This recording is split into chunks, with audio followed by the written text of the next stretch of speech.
பரிசுத்த ஆவியானவர் எபேசு சபைக்கு எழுதின கடிதம் 6வது அதிகாரம் 11வது வசனத்தை நாங்கள் இன்றைக்கும்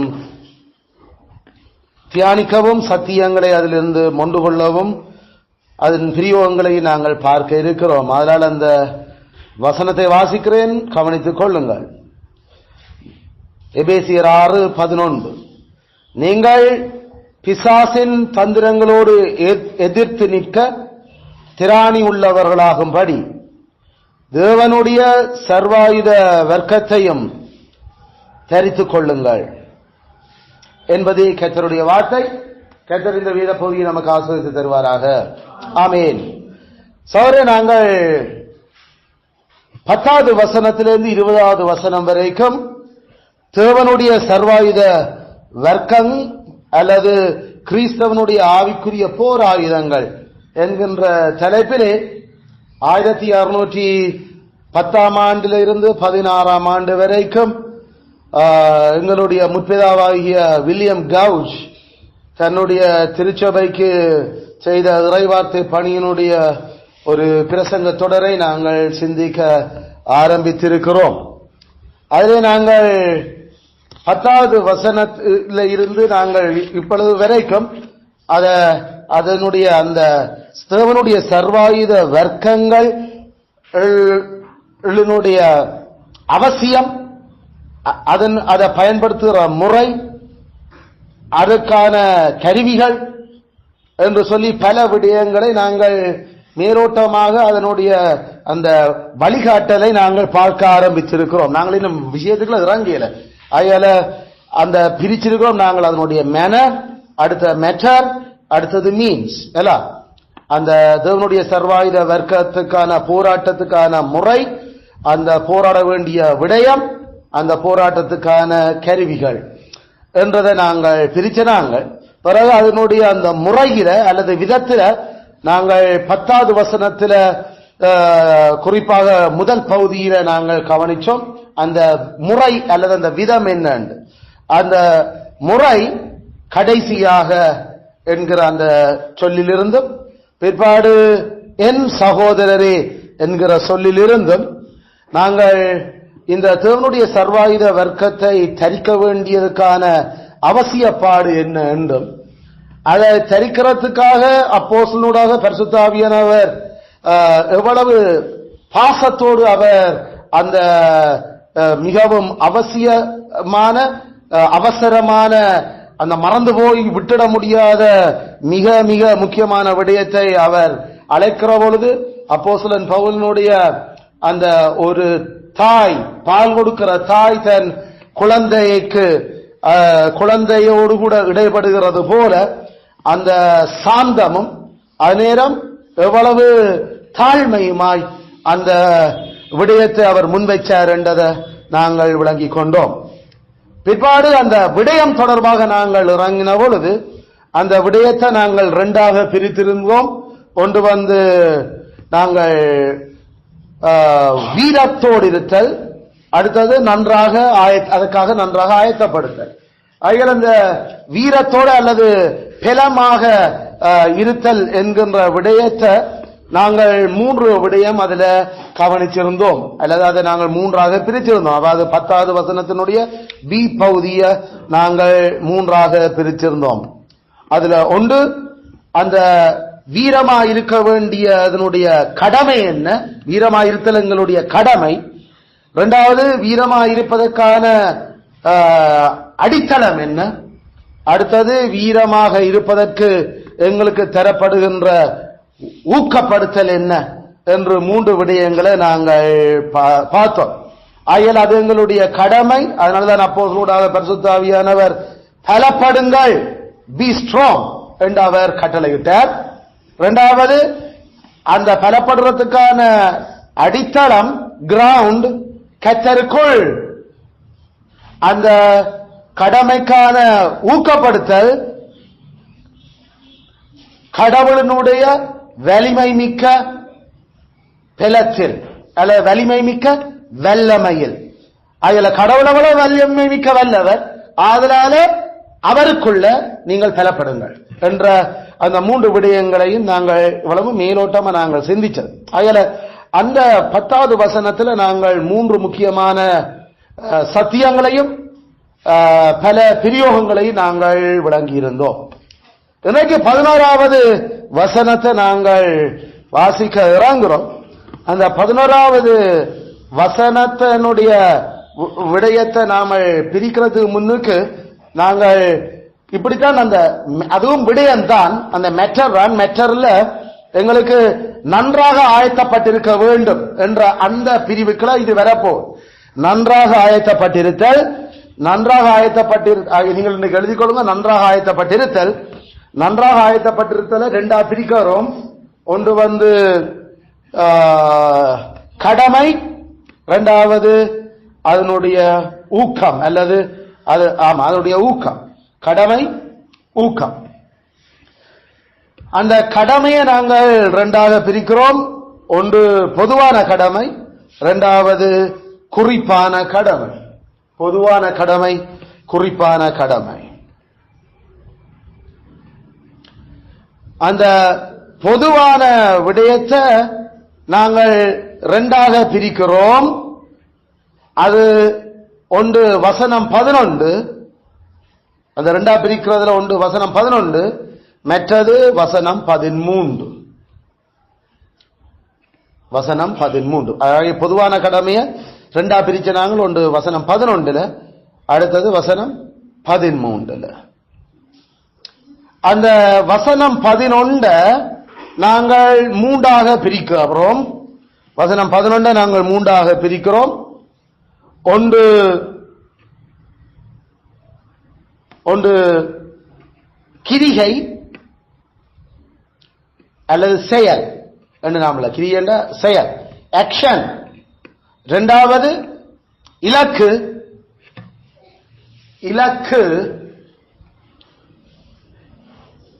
3வது இறுதி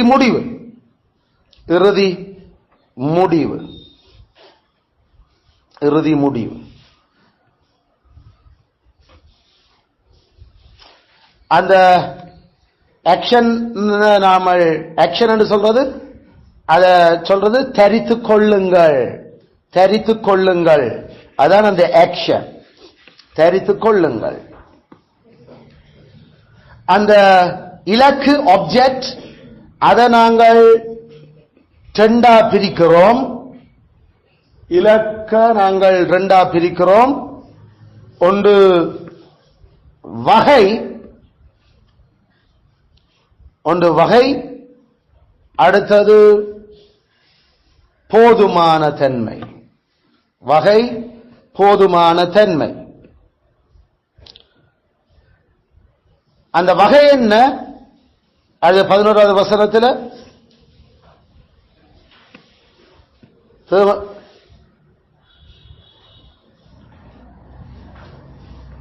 கடவுள் தேவனுடைய ஆயுத வர்க்கம், தேவனுடைய ஆயுத வர்க்கங்கள், அதான் அந்த வகை.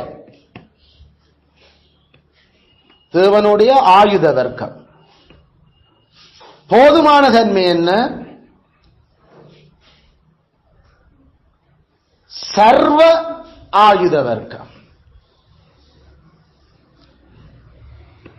தேவனுடைய ஆயுத வர்க்கம் வகைகள், அதனுடைய போதுமான தன்மை முழு ஆயுத வர்க்கம். அதான் சர்வ ஆயுத, ஹோல் ஆமர், முழுக்க.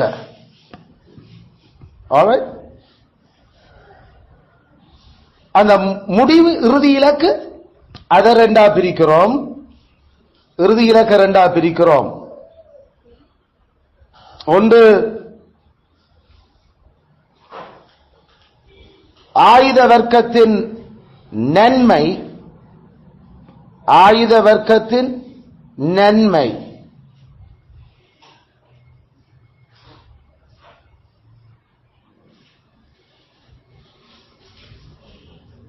ஆயுத வர்க்கத்தின் நன்மை, அது இந்த வசனத்தில் எதிர்த்து நிற்க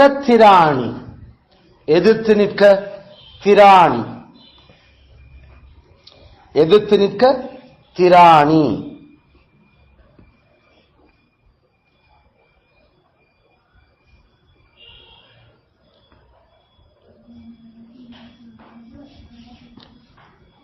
அதில் ஆயுத வர்க்கத்தின் நன்மை ஒன்று. மெட்ட பார்ட் அதை ரெண்டா பிரிச்சு நாம் இல்லை. அப்ப அதோட மெட்ட பக்கம் நாங்கள் எதிர்த்து நிற்கிற எதிரி, நாங்கள் எதிர்த்து நிற்கிற எதிரி. இறுதி முடிவு ரெண்டா பிரிச்ச நாங்கள். அதுல ஒன்று ஆயுத வர்க்கத்தின் நன்மை, மற்றது நாம் எதிர்த்து நிற்கிறோம் எதிரி, எதிர்த்து நிற்கும் எதிரி. இந்த வசனத்தில் பிசாசும் அவன் தந்திரங்களும், பிசாசும் அவன் தந்திரங்களும்.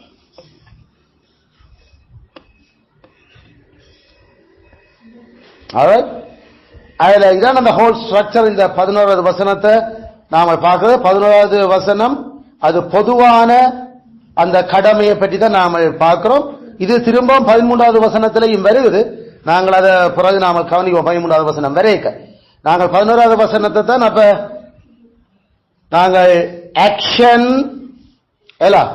ஆக்ஷன், பிறகு ஆப்ஜெக்ட் நாம கைண்ட் அண்ட் சஃபிஷியன்சி, பிறகு நாம எண்ட் அது பெனிஃபிட் ஆஃப் ஆர்மர், அடுத்தது எனிமி வி எகெயின்ஸ்ட்.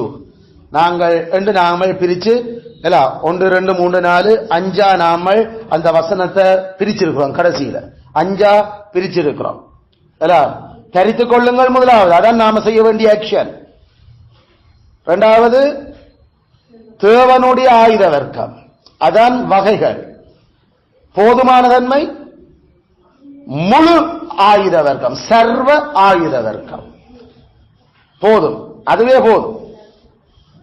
அடுத்தது இறுதி இலக்கு, இறுதி இலக்கு எழுத்து நிற்க திராணி. யாரை எழுத்து நிற்கிறது? பிசாசும் அவனுடைய தந்திரங்களை. அதில் சாத்தானின் தந்திரங்களும் தப்பித்துக் கொள்ளும் வழிகளும் வந்து நாங்கள் 2 வருஷத்துக்கு முன்னுக்கு படிச்ச அந்த பிரசங்கத்தோட நீங்கள் ஒரு தட்டி ஞாபகப்படுத்தி பாருங்க. நான் உங்களுக்கு எல்லாம் அந்த அடிச்சு தந்து இருக்கிறேன் இல்ல, கலர்கள்ல எல்லாம் சாத்தானுடைய தந்திரங்கள் எப்படி என்னென்ன. அவ இந்த பகுதிகளையும் அதுகள் எல்லாம் அது தாமஸ் ப்ரூக்ஸ் என்கிறவங்களுடைய முற்பிதா செய்த பிரசங்கத்தோட நாங்கள் இது குறிப்பா இந்த இடத்துல இருந்து நாங்கள் இதை பார்க்க போறோம். அதில் அதுகள் எல்லாமே இதுக்குள்ள வந்தோடும் நாங்கள் சிந்திக்க போறோம். ஆயிரம் சகோதரரே, இதான் ஸ்ட்ரக்சர். நாங்கள் இந்த பகுதிய 11வது வசனத்தை நாங்கள் சிந்திக்கிறதுக்கு கடந்து செல்வோமா? அதனால இந்த பகுதியில நாங்கள் படிக்கிற முதலாவது உபதேசம், முதலாவது டாக்டரின், இந்த பகுதி 11வது வசனத்துல முதலாவது டாக்டரினா, 10வது வசனத்துல 3 டாக்டரின் நாம எழுதினாங்க. 11வது வசனத்துல முதலாவது டாக்டரின்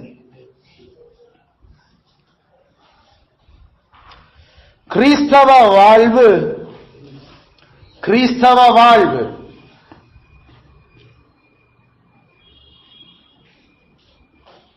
எதிரிகள் மீதான போர் நடவடிக்கைகளே. கிறிஸ்தவ வாழ்வு எதிரிகள் மீதான போர் நடவடிக்கைகளே.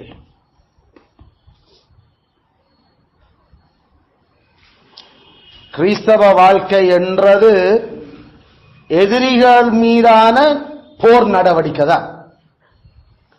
அவ்வளவுதான். அதான் கிறிஸ்தவ வாழ்க்கை. அதுதான் நாம பைபிள் முழுக்க அதுதான் எங்களுக்கு சொல்லுது. நாம அதுதான் செய்து கொண்டும் இருக்கிறோம். நாம கிறிஸ்தவர் என்றா விரும்புறோமோ விரும்பலையோ நம்மட வாழ்க்கை அதுதான். ஆங்கிலத்தில் the Christian course of life, Christian course of life is warfare. Christian course of life, வாழ்க்கை ஓட்டமே போர் நடவடிக்கைகள் தான். warfare, warfare என்றது எதிரிகள் மீதான போர் நடவடிக்கைகள். அது it's not a war, it's a warfare. சண்டைண்டா நின்றுடும் முடிய. நம்ம வாழ்க்கையில சண்டை நிக்காது. கிறிஸ்தவன் எப்ப நாம் ஆனோமோ அண்டையிலிருந்து இந்த உலகத்தை விட்டு கடந்து செல்லுகிற வரைக்கும் நமக்கு போறான். என்னடா உலகமே அந்த எதிரிகள்ல ஒன்று. அதனால நாம கிறிஸ்டியன்டா அதனுடைய அர்த்தம் நாமல் போராளிகள். நாமல் போராளிகள், எப்பயுமே போராளிகள். சாகும் வரைக்கும், சாகும் விட விதைக்கப்படும் வரைக்கும் போராளிகள் அல்ல, விதைக்கப்படும் வரைக்கும் நாங்கள் போராளிகள். அதனால இந்த சத்தியம் நாமல் இந்த வசனத்துல பவுல் அப்போஸ்தலனோட பரிசுத்தர் எங்களுக்கு காட்ட வலிக்கிற. ஏன்னு சொன்னா இந்த 11வது வசனத்துல சொல்லப்படுகிற சர்வாயுத வர்க்கத்தை தரித்துக் கொள்ளுங்கள் என்ற அந்த சொல்லு, ஆமர் ஆமர் என்ற அந்த சொல்லு, ஆமர் என்ற அந்த சொல்லு, அது ஒரு ஒரு அது ஒரு உஜுவகம். உஜுவகம் உஜுவகம் என்றா என்ன தமிழில்? உஜுவகம் என்றா அதுவாகவே சொல்லுதல். உவமை என்றா என்னண்டு? போல என்று கட்டாயம் வரும். தேவனாகிய கர்த்தர் சூரியனும் கேடகமும். அங்க போல என்றதே அர்த்தம் இல்லை. தேவனாகிய கர்த்தர் சமன் சூரியன், தேவனாகிய கர்த்தர் சமன் கேடகம். அதாவது சூரியன் என்றா கர்த்தர் தான், கர்த்தர் என்றா சூரியன் தான், கேடகம் என்றா கர்த்தர் தான், கர்த்தர் என்றா கேடகம் என்று பயன்படுத்துற அந்த மொழி அழகுக்கு பேர் தான் நாம சொல்லுற மெட்டபோர். ஆங்கிலத்தில் மெட்டபோர், தமிழில் உருவகம். உருவகம் அல்ல. இது நாங்கள் ஆமா சாரிஸ் யூனிஹாஸ்ல அதிகாரியா அன்னகனா எட்டவானியா என்ற அந்த புத்தகத்தில் கடைசி அந்த டாபிக் இதைத்தான் நாம டிஸ்கஸ் பண்ணாம, ஆண்டவர் எபிரேய போர் வீரரையும் அசீரிய போர் வீரரையும் எகிப்திய போர் வீரரையும் பாபிலோனிய போர் வீரரையும் பார்த்து என்னடா பிள்ளைத்தாட்சிகளா நிற்கிறாங்க, பிள்ளைத்தாட்சிகள் போல நிற்கிறாங்களே என்று சொல்லல. என்ன பிள்ளைத்தாட்சிகளா நிற்கிறாங்களே? சத்தம் யாரு சண்டைக்கு வந்திருக்கிறது? ஆண்கள். ஆண்களுடைய குரல் எல்லாம் பொம்பளை மாதிரி இருக்கிற ஆண்டவர் பேடி பேடு என்ற சொல்ல அங்க பயன்படுத்துறார். கர்த்தரே நக்கலாத்தான் பயன்படுத்தினார். நக்கல் என்று நாம சொல்றது ஒரு நிந்திக்கிற ஒரு சொல்லாடு. சண்டைக்கு வந்தவர் எல்லாம் ஆம்பளையிட குரல் இல்லை கேட்டு, அப்புறம் பொம்பளை மாதிரி எல்லாரும் இடுப்புல கையை வச்சு கொண்டு தள்ளி கொண்டு நிற்கிறாங்க. அப்ப ஆண்டவர் அங்க போர் வீரரையே பேடி என்று சொன்ன. அதுக்காக அவங்க விதையும் கோஷமும் இல்லாத பிறந்த ட்ரைபசின்றமான ஆக்களே இல்ல, அது டேர்னசின்றத்துல இருந்த ஆக்களே இல்ல. அவங்களுக்கு உண்மையில விதையும் கோஷானும் இருந்தது. ஆனா பொம்பளைகள் மாதிரி களைச்சு போய் ஏலாம முகமெல்லாம் வெள்ளறி அடிச்சிருந்த ஆக்கள். சண்டைக்கு கடிக்கலகம். ஏன் சண்டைக்கு அவ்வளவு பயம்? என்ன பாபிலோனியர் அவ்வளவு பயம்? என்னப்பா காடு வட்டிகள் என்று கடவுளே சொன்னவர், ஒருவனுக்கும் பயப்படாத சிங்கங்கள் என்றவர், யாருக்கு பயத்துல இப்படி எல்லாம் முகம்பெடு இருக்கிறாங்க? அது ஜூதபால சிங்கத்துக்கு தான் பயந்து நிற்கிறேன். இப்படி கிறிஸ்து என்ற சிங்கம் போர் கொடுக்க வலிக்கிட்டா எந்த பலவானும் அம்மனமா ஓடுவாங்க. ஆண்டதனர் என்னோட கண்டுபிடிக்கிறது வருவாங்களே யாராவது துண்டக்கானம் துணியக்கானம் என்று எல்லாம் போர் ஆயுதங்களை போட்டுட்டு அம்மனமா ஓடுவாங்க.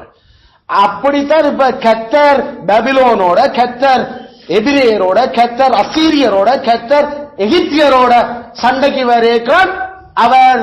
அவர் கைதட்டிய அவர் பெரிய கக்கட்டம் விட்டு பேடிகள் பேடிகள் பெண்டுகள் என்று கதைக்க வழிகிட்ட அங்க அது அப்படியே அதுவாகவே சொல்லப்படுது.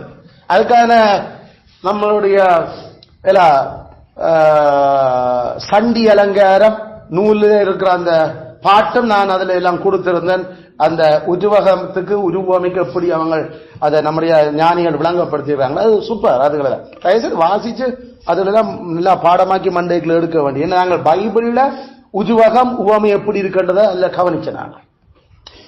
அதே போலதான் இப்ப இங்க தேவனுடைய சர்வாயுத வர்க்கத்தை ஆயுத வர்க்கத்தை தரியுங்கப்பா, ஆயுத வர்க்கத்தை தரியுங்க எடுத்து கையாளேக்கல ஆயுத வர்க்கம் என்றது அந்த சொல்லாடல் அந்த உருவகம் அடிப்படையில் எதிரிகளோட போர் செய்கிற போர் வீரர்கள் அணிகிற ஆயுதங்கள். அதுகள் அங்க அதிகப்படியான உசிர் ஆபத்துகள் அல்லது விழுப்புண்கள் அடைகிறதுக்கான ஆபத்துகள் நிறைஞ்ச ஒரு கள சமர்ல போட்டிருக்க வேண்டிய அந்த ஆயுதங்கள் பல்வேறு விதமான வாள்களும் பல்வேறு விதமான ஈட்டிகளும் பல்வேறு விதமான அம்புகளும் பல்வேறு விதமான புல்லட்டுகளும் இத போல பல வெப்பணிகள் பாதிக்கப்பட்டு கொண்டிருக்கிற அந்த களத்தில இருந்து எடுக்கப்பட்ட சொல்ல ஆமர் ஆமர். அதனால நாங்கள் பாதுகாப்பா இருக்கிறோம். நல்ல இதுல நாங்கள் ஆயுதம் தரிச்சு தேவையான சர்வ ஆயுதத்தையும் போட்டுக்கொண்டு அது நமக்கு நன்மைக்கும் கடவுளுடைய மகிமைக்கும் ஏற்ற விதத்தில் அது தயாரிக்கப்பட்டு தரப்பட்டிருக்கிறது. அதனால அப்போஸ்தலன் கிறிஸ்தவர்ல பார்த்து அறைகூவல் விடுறார். Put on armour, put on armour. இதான் அந்த word put on, PUTON, put on. Put on என்று சொல்ற சொல்லு புட்டன்னா நாம வை என்று தான் சொல்றோம். நாம வையுங்க புட் தே புட். ஆனா புட் ஆன் என்று வந்துட்டா அது அணிஞ்சு கொள்ளுங்க. உடுப்பு போடுங்க என்றதுக்கு உடுப்பா போடுங்க என்றது put on your dress, put on. அதனால புட் யுவர் ட்ரெஸ் இல்ல, புட்டனா அங்க வை என்ற அர்த்தம் ஆகும். புட் ஆன் என்றால் அணி என்ற அர்த்தம். சோ புட் ஆன் ஆர்மர், ஆயுத வர்க்கங்களை அணிஞ்சு கொள்ளுங்க, தரிச்சு கொள்ளுங்க என்ற அந்த கோஷம் எழும்பு. கிறிஸ்தவர்ல பார்த்தா சொல்ற அதுல இருந்து நாங்கள அந்த டாக்டரின் எடுக்கிறோம். கொஞ்ச நேரம் தரிச்சு கொள்ளுங்க இல்ல ஏண்டா நாம உலகம் எங்களுக்குள்ள இருக்கிற எதிரி ஒன்று எஞ்சிய பாவம். எங்களுக்கு வெளியே இருக்க ரெண்டு எதிரி, ஒன்று உலகம், அடுத்தது சாத்தான். இந்த மூன்று எதிரியும் நாம இந்த மண்ணான உலகத்தில இருந்து வெளியில வரும் வரைக்கும் போராட வேண்டியது.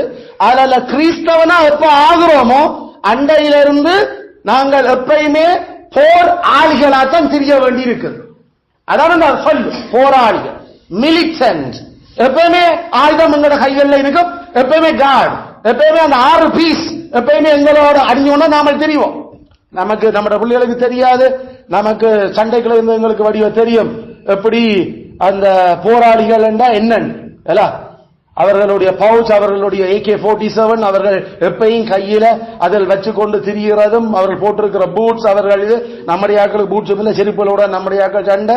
ஆனா அந்த டிரெஸ், அந்த இதுகள் அவர்கள் சைனட்டையும் ஒரு விதமான ஒரு தற்காப்பு நடவடிக்கையாக பயன்படுத்தினார்கள். அப்படி பல போராளிகளை நேர நேர நெடுக நெடுக நாளாந்தான் கண்டையாக்கள். நாங்கள் போர் எங்களுக்கு புதுசில்ல 2008க்கு முன்னுக்கு பிறந்திருக்க 2008க்கு 9க்கு முன்னுக்கு பிறந்திருக்கிறியாக்களு. அதனால அது அதுக்குள்ளால போனையாக்களு நேரடியா போராளி என்ன எங்களுக்கு என்னன்னு பேசிக்கா பவுல அப்போஸ்தலன் கிறிஸ்தவனே நீ ஒரு போராளி என்ற போராளி. கிறிஸ்தவன் சமன் போராளி, போர் ஆயுதங்கள் தரிச்ச ஒரு மனுஷன். அதனால்தான் அதைத்தான் நாங்கள் அந்த சத்தியத்தில் விளங்கி இருந்தோம். Christian course of life is warfare.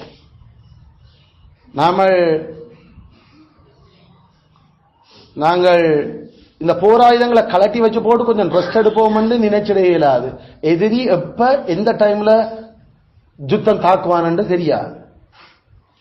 சாகும் வரைக்கும் நாங்கள் விதைக்கப்படும் வரைக்கும் அப்படியே சொல்லும். மண்ணானது நிலத்தில் விழுந்து எல்லாம் அது நாங்கள் விதைக்கப்படும் வரைக்கும் நாமல் போராளிகள். ஆகையால அந்த போராயுத சொல்ல குறிச்சு எங்களுக்கு இதை பற்றி கதை கேட்கல. அந்த ஆமர், அந்த ஆயுதங்கள் அது எங்களுக்கு கொடுக்கப்பட்டிருக்குது போரணைக்கு பக்கத்துல நிக்கிறதுக்கு இல்ல, அல்லது நெருப்புக்கு பக்கத்துல நிக்கிறதுக்கு இல்ல, அல்லது அது நாங்கள் ஒரு தண்ணிக்கு பக்கத்துல குளிர்ச்சியான இடத்துல இருக்கிறதுக்கு இல்ல. அந்த போராயுதங்கள் தரப்பட்டிருக்கு, அதை போட்டுக்கொண்டு, அல்லது நாங்கள் எங்களுடைய கடந்த கால சந்தோஷங்களை நினைச்சு அதுல அதை போட்டுக்கொண்டு அதை யோசிக்கிறதுக்கு தரப்பட இல்லை, அல்லது நாங்கள் எங்களுடைய விருப்பங்களை நிறைவேற்றுவதற்காக அதை போட்டுக்கொண்டு நிறைவேற்றத்துக்கு அது தரப்படவும் இல்லை. போராயிரம் அண்டா AK-47 கையில ரைபிள் அண்டா அதனுடைய அர்த்தம் இதுகள் எல்லாம் அதுல இல்ல. நாம எப்பையும் எதிரிக்கு முகம் கொடுக்க ரெடியா இருக்கிறோம், அடிபட போறோம். அதான் கிறிஸ்தவ வாழ்க்கை. ஒன்று நம்மளோட இருந்து கொண்டிருக்கிற ஒரு எதிரி, ரெண்டு நம்மளை சுத்தி நெருங்கி நிற்கிற எதிரி, ரெண்டும் கண்ணுக்கு தெரியல, ஒன்று மட்டும் வடிவா கண்ணுக்கு தெரியும், உலகம் என்று. அது மண்ணால இருக்கு. பாவமும் சாத்தானும் கண்ணுக்கு தெரியாத எதிரி. அந்த பாவம் தான் படுபயங்கரமான அந்த அந்த ஒற்றர் பட, அதான் ரெக்கி கொடுத்து கொண்டு, அதான் அந்த எங்களை ஒற்றர் வேலை செய்யுது. அது எங்களுக்குள்ள இருந்தே சிக்னல் கொடுக்கும் பேக்கி. இந்த ஆளுடைய சிந்தனையை கவனி, இந்த ஆளுடைய செயல இருந்து விளங்கு, உனக்கு அர்த்தம் என்ன, இந்த ஆள் ஏன் பேசுறான்ற விளங்க புடிச்சுக்கொள்ள புறம் என்ன சேர்ந்து இன்னும் மூதி விடு. அதோட உலகத்தில் இருக்கிற 2-3 அதுல பல விஷயங்கள் இருக்கு. அதுல ஒரு 4-5 ஆக்கள் உலகத்திலே, அந்த 5 ஆக்கள்லயே மாறி மாறி கம்பினேஷன் எடுத்து எங்களோட சேர்த்து விட்டா எந்த பக்கம் திரும்பினாலும் நாளாந்தம் நாங்கள் போராடி கொண்டான் இருக்க போறோம். நாம நித்திர கொள்ளைகளையும் நமக்குள்ள இருக்கிற எதிரி சும்மா இருக்கிறது இல்லை. அதனால Christian life is a warfare. அதான் பவுலப்போஸ்தலர் பரிசுத்தவான்கள் கடைசியா தவறே சொல்றாங்க. ஏண்டா இத மறந்துட்டீங்கன்னா முடிஞ்சு வந்துடா. குடும்பம் அப்படி இருக்க, புருஷன் மனசில கடமை எல்லாம் சரி, அது ஐயோ அதுகள் எல்லாம் அந்த போராட்டத்துக்கு அவசியமான சத்தியங்கள் தான். அது அந்த விசுவாசம், அந்த சத்தியம், அதுல வர்ற முக்கியமான சில ஆயுதங்கள் அதுகள். ஆனா கவனிச்சு இதெல்லாம் ஏன் படிப்பிச்சனா பெற்று 3 எதிரிகளோட போராட வேண்டிக்கிறது டெய்லி. அது ஒரு நாளைக்கு ஒரு எதிரியா, ஒரு நாளைக்கு 3 எதிரியா, ஒரு நாளைக்கு 2 எதிரியா, ஒரு நாளைக்கு என்றது நமக்கு தெரியாது. அது கடவுளே கொண்டு வந்து முகம் கொடுக்க வைத்த சண்டைக்கு, போருக்கு என்ற அவற்றை ஸ்டைலே அதுதான். அவர் நம்மள போர் பழகிறதுக்காகத்தான் இந்த உலகத்தில் விட்டு வச்சிருக்கிறார். போர் ஆடி போராடி அவருடைய மகிமையை வெளிப்படுத்துறதுக்காகத்தான் இந்த மண்ணான உலகத்தில் எங்களை மண்ணுடல விட்டு வச்சிருக்கிறார், கிறிஸ்தவன் ஆக்கி இருக்கிறார். கர்த்தர் கானானியரில் விட்டு வைத்த ஜாதிகள் யார் என்றால், அப்ப இந்த 3 எதிரிகளை யாரு விட்டு வச்சிருக்கிறது? கர்த்தர். ஏனாண்டவர் இவ்வளவு போராட்டம், நாளாந்தம் போராட்டம். ஆமா, நாளாந்தம் போராடுறதுக்கான சில காரணங்கள் இருக்குது. அது மிக பாரதூரமான காரணங்கள். ஏன் இந்த பூமியில இந்த போராட்டம் நமக்கு இருக்கிறன்றதை அதை நாம பார்க்க போறோம். அது முன்னுக்கு இந்த கிறிஸ்தவ இந்த போராட்டம் பற்றி எங்களுக்கு கதை கேட்கல. குறிப்பாக 2 தீமோத்தேயு 2:3 கிறிஸ்தவர்கள் சோல்ஜர்ஸ், கிறிஸ்டியன்ஸ் ஆர் சோல்ஜர்ஸ், கிறிஸ்தவர்கள் போராளிகள் என்று அழைக்கப்படுகிறார்கள். மிலிட்டன். கிறிஸ்தவ வாழ்க்கையே ஒரு போரான் என்று வேதம் அழைக்கும். 1 தீமோத்தேயு 1:18. 1 தீமோத்தேயு 1:18. It's a fight. Christian life is a fight. கிறிஸ்தவ வாழ்க்கை என்றது சமர்தான். கிறிஸ்தவ வாழ்க்கை என்பது எதிரிகளை எதிர்க்கிறது என்று வேதம் எங்களுக்கு சொல்லி தந்திருக்குது. லூக்கா 1:71. லூக்கா 1:71. Christian life always opposing our enemies. எதிரிகளை எப்பவுமே எதிர்க்கிற ஒரு வாழ்க்கை தான் கிறிஸ்தவ வாழ்க்கை. அது லூக்கா 1:71. அடுத்தது 1 பேதுரு 2:11. 1 பேதுரு 2:11. அதை வாசிக்கிறேன். 1 பேதுரு 2:11. பிரியமானவர்களே, அந்நியர்களும் பரதேசிகளுமாயிருக்கிற நீங்கள் ஆத்துமாவுக்கு விரோதமாய் போர் செய்கிற மாம்ச இச்சைகளை விட்டு விலகி, புறஜாதிகள் உங்களை அக்கிரமக்காரர் என்று விரோதமாய் பேசும் விஷயத்தில் அவர்கள் உங்கள் நற்கிரியைகளை கண்டு அவற்றின் நிமித்தம் சந்திப்பின் நாளிலே தேவனை மகிமைப்படுத்தும்படி நீங்கள் அவர்களுக்குள்ளே நல் நடக்கை உள்ளவர்களாய் நடந்து கொள்ளுங்கள் என்று உங்களுக்கு புத்தி சொல்லுகிறேன். அப்ப இதிலிருந்து என்ன சொல்றார்? கிறிஸ்தவ வாழ்க்கை சோதனைகளிலே நமக்கு விரோதமாய் பேசும் விஷயங்களை கேட்க வேண்டிய வாழ்க்கை. கிறிஸ்தவ வாழ்க்கை சோதனைகளிலே நமக்கு விரோதமாய் பேசும் விடயங்களை கேட்க வேண்டிய வாழ்க்கை.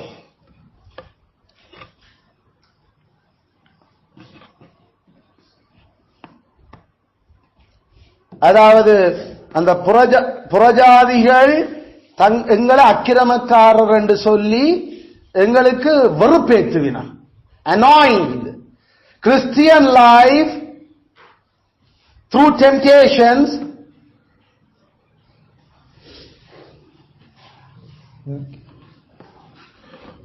annoyed us. ANNOYED.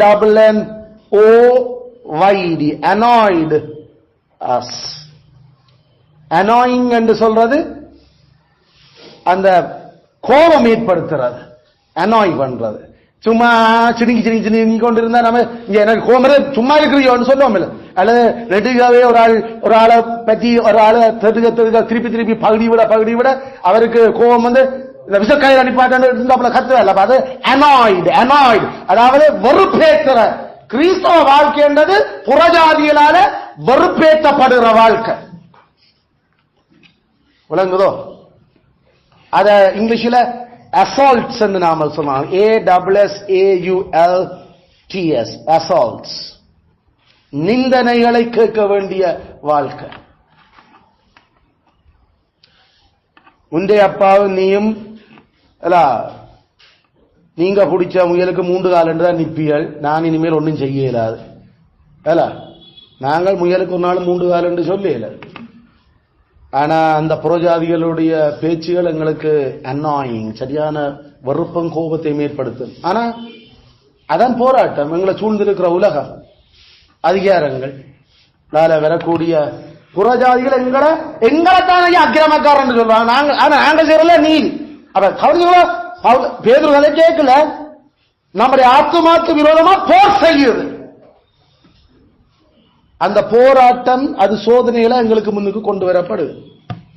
ஆகல கிறிஸ்டியன் லைஃப் இஸ் திஸ். கிறிஸ்தவ வாழ்க்கை என்றது அது எதிரிகளுடனான தொடர் போர் நடவடிக்கைகள்.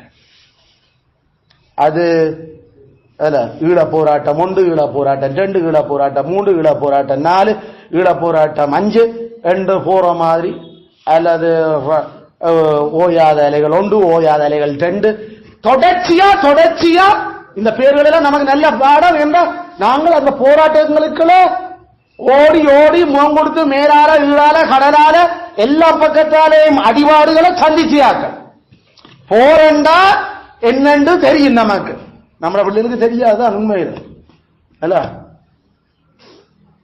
ஆனாலும் நம்மளுடைய அனுபவங்களை பிள்ளைகளுக்கு சொல்லி அந்த விஷயங்களை பாசிக்க கொடுக்கறது கூட தான் தெரியும் எப்படிப்பட்ட அந்த போர் சூழலுக்குள்ள என்னெல்லாம் நடக்கிறது இல்ல.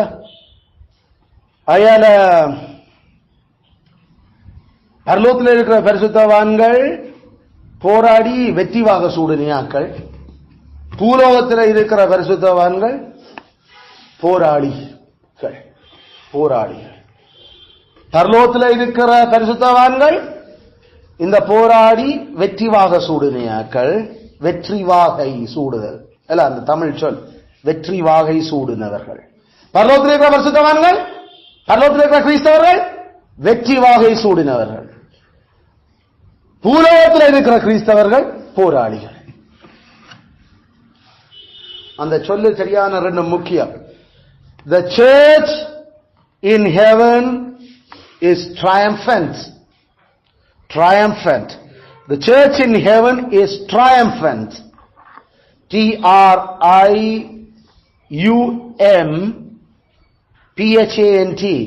Triumphant. The church in heaven is triumphant.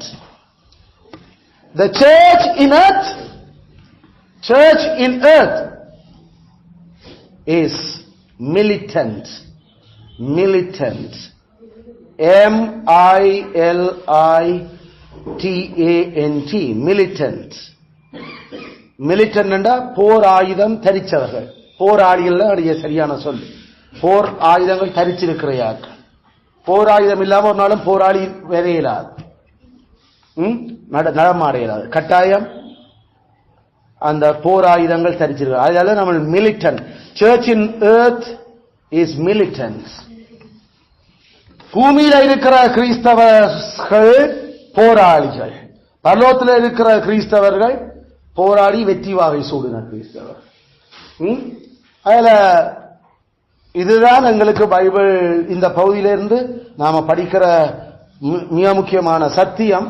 அதுல கிறிஸ்தவ வாழ்க்கை என்றது நாமல் நினைச்ச மாதிரி சைவத்திலிருந்து ஜெய்சஸ் ஏற்றுக்கொண்டனன்றதோ அல்லது முஸ்லீம்ல இருந்து முகமதியனாயிருந்து நான் இயேசுவை மெசியான் ஏற்றுக்கொண்டுட்டனோ அல்லது ஜூத இச சமயத்திலிருந்து நான் மெசியா காவின் குமாரன் அவர்தான் மெய்க்கடவுள் என்றதை ஏற்றுக்கொண்டதோட அந்த ஏற்றுக்கொண்டன் என்றதோட நாமல் நினைக்கிற மாதிரி முடிகிறது இல்லை. கிறிஸ்தவர் என்றது போராளிகள். நீ எப்ப கிறிஸ்தவன் ஆகிறியோ அண்டையிலிருந்து நாமல் விதைக்கப்படும் வரைக்கும் 3 பெரும் எதிரிகளோட உலகத்தையே நாசமாக்கின, பரலோகத்துக்கு போக விடாம மனுக்குலத்தையே நரகத்துக்கு இழுத்து கொண்டு போற 3 எதிரிகளோட நாமல் போராடி கொண்டோம் இருக்க போறோம். நாளாந்தம் போராட்டம் தான். அதான் பவுல் சொல்ற, நான் அனுதினமும் சாகிறேன் என்றார். I die daily. என்னதுக்கு பவுல் எந்த பாவத்துக்கு தான் நான் செத்து கொண்டிருக்கிறேன். நான் எனக்கெல்லாம் வாசம் பண்ற பாவத்துக்கு சாகிறேன். நான் பார்க்கிற உலகத்துக்கு நான் சாகிறேன். ஏன் சாத்தான் இந்த உலகத்தின் அதிபதி, என்னட்ட ஒன்றும் இல்ல, வந்தாலும் நான் செத்துட்டேன் அவனுக்கு. அதனால நான் செத்தவன் மேத்தன் அவனோட இருக்கிறேன். எனக்கு அவனுக்கு எந்த தொடர்பு இல்லை. அவன் வருவான். இயேசுவே சொன்னார், இந்த உலகத்தின் அதிபதி இப்பொழுது என்னட்ட வருவான், ஆனா என்னட்ட இந்த இருக்கிறது அவன்கிட்ட என்னட்ட ஒன்றும் இல்லை. ஏண்டா எனக்கு அவன், நாங்க போராட்டத்தில் இருக்கிறோம். அவன் ஏதோ என்னட்ட துறவுற அளவுக்கு நான் விட போறது இல்லை. பிகாஸ் நாங்கள் அந்த அளவுக்கு நெருப்படி கொடுக்கிறோம். பவுல் அப்போஸ்தலன் இத கிறிஸ்தவ ஐயா, நாம பழைய உடன்படிக்கையின் மக்கள் எடுத்தாலும் சரி, புது உடன்படிக்கையின் மக்கள் எடுத்தாலும் சரி, எப்பயுமே பாவத்தோட போராட்டம் தான். நாளாந்தான் பாவத்தோட எல்லாம் ஒன்று பாவம் என்று தெரியாம நாம பாவத்தை இதன்றோம். அடுத்தது பாவம் என்று தெரிஞ்ச பிறகும் அதை மேற்கொள்ள இல்லாம நாமல் விழுந்து நாமல் தோத்து கொண்டு இருக்கிறோம். அல்லது கொஞ்ச காலம் நாமல் வேலை உறுதியா நிற்கிறோம். பிறகு நமக்கு குஷியும் அதுவும் இதுகளும் எல்லாம் வந்தோடனே நம்மட போராயுதம் எல்லாம் கலட்டி வச்சு போட்டு நாமளே ஏதோ கொஞ்சம் ரெஸ்ட் எடுக்க வலிக்கிட்டோம். அட்டாக் அடுத்த அடி நமக்கு மெரன் அடிகளா இருக்கு, பெற்றும் அடிகளா இருக்கு. அதனால கத்தரான் அடிக்க வைக்கிறார். ஏண்டா நம்மளை இப்படியே விட்டா பிறகு அவற்ற பேர் நாசம் ஆயிரும். அதனால எதிரிய, அதனால கத்தர் பெலிஸ்தியரை எழுப்பினார். கர்த்தர் அவர்களுக்கு எதிராக அம்மோனியரை கொண்டு வந்தார். கர்த்தர் மீதியானியரை எழுப்பினார். இஸ்ரவேலரை 80 வருஷம் அடிமையாக்கினார். கர்த்தர் அவர்கள் கொள்ளையாக ஒப்புக் கொடுத்தார். கர்த்தர் நாம் நினைக்கக்கூடாது பேயும் பாவமும் உலகமும் இயேசுவோடைய பெருசா ஏதோ புடுங்குது. இல்ல இல்ல, அவர்கள் நம்மள அதுக்கு ஒப்புக் கொடுக்கிறார். உலகுதோ அதாவது அவர் வலிமை மிகு ஆற்றல் உள்ளவர். எந்த வல்லமையும் அவற்ற கட்டுப்பாட்டுக்குள்ள இருக்குது. அவருக்கு விருப்பமாயிருந்திருந்தா மூண்டையும் தொடக்கத்துக்கே அவர் விடாம புதைச்சிருக்கலாம், அல்லது உலகத்திலே அவர் வராம அந்த மூண்டும் இல்லாமல் ஆக்கி இருக்கலாம். அவர்தான் திட்டமிட்டு பிளான் பண்ணி நம்மளை இந்த போருக்கு பழக்கிறதுக்காக அவர் அதை அனுமதிச்சு கொண்டிருக்கிறார். அவர் அதுக்காக எங்களை கொண்டு போய் விடு. அதான் தாவீதுதான் 140 சதவீதம் என்ற கைகளை போருக்கும் என்ற விரல்களை யுத்தங்களுக்கும் படிப்பிக்கிற கண்மலையாகிய கர்த்தருக்கு ஸ்தோத்திரம் என்ற நாம சொல்லுவோமா, ஐயோ உறவு பிரச்சனையாக்க. ஆனா தாவீது அதை சொன்ன கர்த்தருக்கு ஸ்தோத்திரம். அவர் படிப்பிக்கிறார். எனக்கு எப்படி சண்டை பாவம் எனக்குள்ள வாசம் என்ற பாவத்தை இப்படி எழுந்து எப்படி இந்த எதிரியுடைய தந்திரத்தை அடைக்கிறோன்னு அடிச்சார். என்ற செம்ரியத்தை உடைக்க பார்த்து போட்டன் பறந்தாங்க, பின்வாங்கிச்சு. நாம அப்படி சொல்லி கர்த்தருக்கு ஸ்தோத்திரம் அல்ல. இந்த உலகம் ஐயா அந்த அதிகாரம், இந்த வானமண்டலம், இந்த ஆக்கள், அந்த படிச்சாக்கள் இந்த அதிகாரத்தில் இருக்காங்க, இப்படியெல்லாம் கொண்டு வந்து வச்சேன் அட்டு குட்டுதான் ஒரு வலுவ அவருடைய ஆத்மாவுக்கு எதிராக, நம்முடைய ஆத்மாவுக்கு எதிராக போர் செய்தது. அவர்களுடைய ஆத்மாவுக்கு பூரக்கூடிய மாதிரி எங்களுடைய எழுத்துக்கள், பேச்சுக்கள், அந்த செயல்கள் ஒன்னாலும் சட்டத்தோடையும் மாம்சத்தோடையும் இல்ல, அந்த ஆத்மாவுக்கு உருத்தை கொடுக்கிற குடுவேல டீச்சரோ அதிகாரமோ எவரோ ஒன்றில் அடங்குவீனம் இல்லாட்டி பின்வாங்குவீனம். கர்த்தருக்கு ஸ்தோத்திரம் அவர் படிப்பிக்கிறார். இப்படி என்ன நாம சந்தோஷப்படுறோம் வேண்டாம். ஆனா சண்டை லேசில, சண்டை கரணம் தப்பினா அடிதான் நமக்கு. அதனால இது நாளாந்தம் பேங்கில, ஸ்கூலில், வீட்டுல, ஆபீஸுகள்ல, ரோட்டில் நாளாந்தம் நாமல் இந்த எதிரிகளோட சந்திச்சு கொண்டிருக்கிறோம். ஆனா எதிரி என்று தெரியாமலே நாம தோத்து கொண்டிருக்கிறோம். அதான் அடுத்த பெரிய பிரச்சனை. அதுக்கு தேவையான அந்த 6 பீஸ் நம்மகிட்ட இல்ல ஒழுங்கா. அந்த 6 பீஸ் எப்படி, ஏன்னா அந்த 6 பீஸும் ஒரு நாளும் எலும்பு மாம்சம் சத்தத்தோட சண்டை பிடிக்க இல்லை. அவ்வளவும் அந்த எங்களை எதிர்க்கிற மற்ற மனுஷன் அவரோட ஆத்மாவுக்கு அது அச்ச, அவரோட மென்டலி நாம உடைக்கிறோம். அவர்கள் என்ன செய்யறோம்னு தெரியாம ஏதாவது செய்யணும் யோசிக்கிறோம். ஆனா நாங்களும் திருப்பி அவட மென்டல், அவட ஆத்மாவுக்கு தான் அடிக்கிறோம் திருப்பியும்.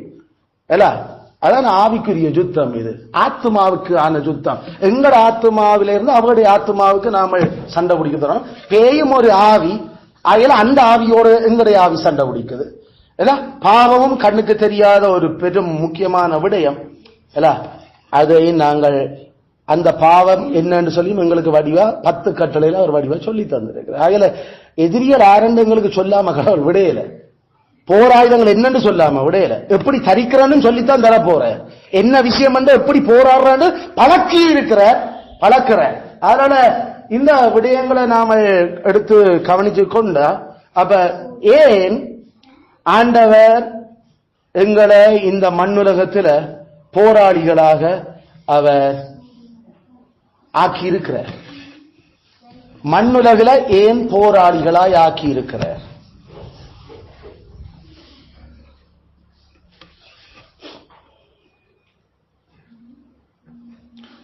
மண்ணுலகில கர்த்தர் ஏன் கிறிஸ்தவர்களை போராளிகளாய் ஆக்கி இருக்கிறார்? ஒன்று முதலாவது காரணம் தன்னுடைய ஞானம், வல்லமை,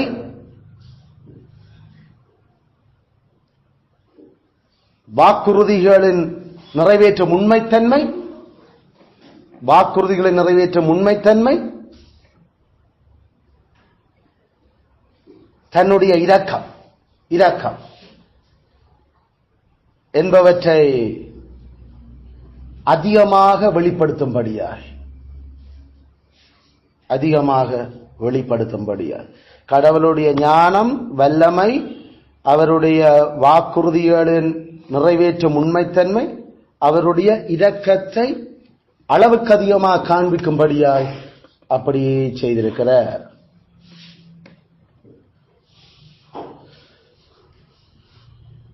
இந்த எதிரிகள் ஆகிய இதன் முதல் காரணம், பெரும் வெயிட்டிய ரீசன்.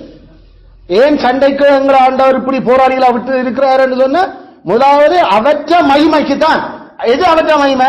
அவற்ற ஞானத்தின் மகிமை, அவற்ற வல்லமையின் மகிமை, அவருடைய வாக்கு தத்தங்களை நிறைவேற்றுகிற உண்மத்துவத்தின் மகிமை, அவற்ற இலக்கத்தின் மகிமை. இவ்வளத்தையும் எங்களூடாக அவர் வெளிப்படுத்தும்படியாக தான் எவ்வளவு நல்லவர், தான் எவ்வளவு ஞானமுள்ள, தான் எவ்வளவு பராக்கிரமமானவர் என்றதை எங்களுடன் அவர் காட்டுறதுக்கு இந்த போராட்டத்தில் எங்களை போராளிகள் ஆக்கி இருக்கிறார். எங்களுக்கு தெரியும், நாம ஆண்டவர் எங்களுடைய போராட்டங்கள் அவரும் சரியான இரக்கத்தோட எங்கள இருக்கிறார். அது எவ்வளவு கஷ்டம், எவ்வளவு மன நெருக்கம், எவ்வளவு எங்களுக்கு பெரும் அந்த இறுக்கமான சூழ்நிலைகள்ல நாம இருக்க போறோம். நாம இப்ப சோல்ஜர்ஸ் என்று சொன்னா நாம அதுக்குரிய அந்த அந்த எப்பயுமே ஒரு விதமான ஜாக்கிரத தன்மையில் இருக்க போகுது. எந்த பக்கம் திரும்பினா யாரு சுட்டுட்டு போவான், யாரடா கிரனேட் எறிய போறான் என்ற யோசனையில நாம திரிய போய்கொண்டிருக்க போறோம். ஆகல பக்கத்துல இருக்கிறவன் கூட நம்மள போடத்தான் வந்திருக்கிறான் யோசித்து கொண்டு போக வேண்டிய, டிராவல் பண்ண வேண்டிய காலம்.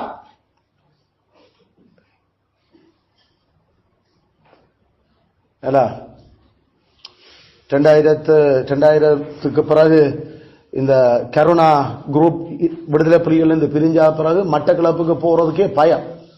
மட்டக்களப்பில் நாம இந்த ரிலீஃப் ஒர்க் செய்ய போயிருக்கல, சும்மா சைக்கிள்ல வந்த தவறுகளை சட்டா பட்டாரண்டு சுட்டுட்டு போட்டு அப்ப நாம முன்னுக்கு போய்கொண்டு பட்டாரண்டு சரி அதுல வந்த மெட்டியால சுட்டு போட்டு போறாங்க. யாரு எவருன்னு தெரியாம ஜஸ்ட் ஒரு சின்ன 2 பொடி பயல்கள் இல்ல. நாமள இப்ப யூனிவர்சிட்டி படிக்கிறோம். அப்ப யாரு சுடுவான் ஆற்றவனு தெரியாம எதிரிகள் திரிஞ்சு கொண்டிருந்தாங்க.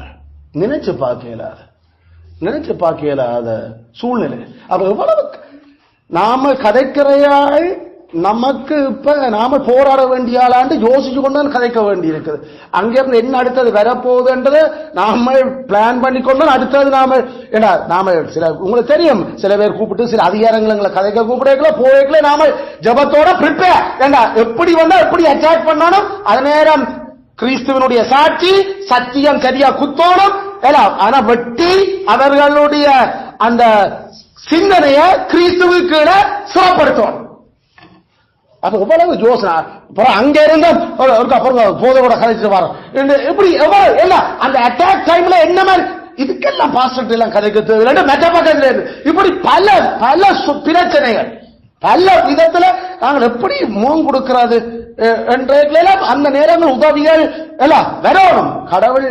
அப்ப எந்த போற சூழ்நிலை அது போர் சமரா மாறுமோன்னு தெரியாம நிலைகள்ல நாம வாழ்ந்து கொண்டிருக்கிறோம். அது அவிசுவாசிகளோட கட்டாயம் சமர்தான்.